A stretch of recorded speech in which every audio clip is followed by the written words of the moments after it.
কবি, নীরব কেন? ফাগুন যে এসেছে ধরায়, বসন্তে বরিয়া তুমি লবে নাকি তব বন্দনায়? কহিল সে স্নিগ্ধ আখি তুলি, দক্ষিণ দুয়ার গেছে খুলি, বাতাবি নেবুর ফুল ফুটেছে কি? ফুটেছে কি আমের মুকুল?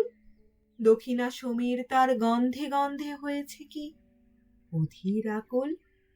এখনো দেখনি তুমি?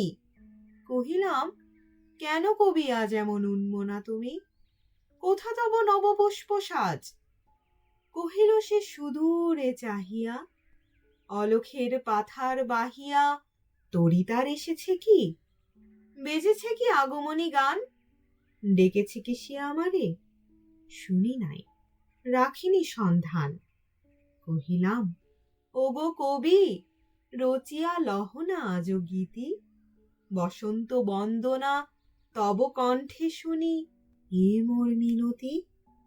কহিল সে মৃদু মধুস্বরে, নাই হলো, না হোক এবারে। আমারে গাহিতে গান, বসন্তেরে আনিতে বরিয়া। রহেনি, সে ভুলেনি তো, এসেছে তা ফাগুনে সরিয়া। কহিলাম, ওগো কবি, অভিমান করেছ কি তাই? যদিও এসেছে তবু তুমি তারে করিলে বৃথাই। কহিল সে পরম হেলায়, বৃথা কেন? ফাগুন বেলায় ফুল কি ফোটেনি শাখে? পুষ্পারতি লোভেনি কি ঋতুর রাজন? মাধবী কুড়ির বুকে গন্ধ নাহি, করে নাই অর্ঘ্য বিরোচন। হোক, তবু বসন্তের প্রতি কেন এই তব তীব্র বিমুখতা? কহিলাম, উপেক্ষায় ঋতুরাজে কেন কবি দাও তুমি ব্যথা?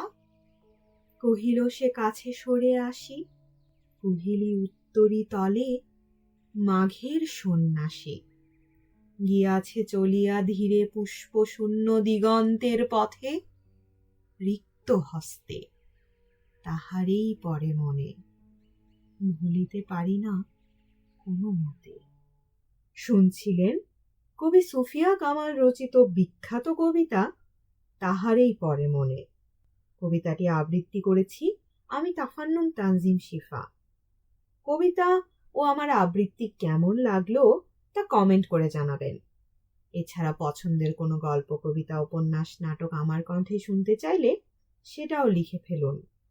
আবৃত্তিটি ভালো লাগলে অবশ্যই আপনার মনে পড়া কোনো গুরুত্বপূর্ণ মানুষের কাছে কবিতাটি পাঠাবেন, কারণ এতে বাড়বে আমার চ্যানেলের ভিউ, লাইক, সাবস্ক্রাইবের পরিমাণ, যা আমাকে পরবর্তী কন্টেন্ট তৈরিতে অনুপ্রেরণা যোগাবে। আমাদের আজকের আয়োজন এখানেই শেষ।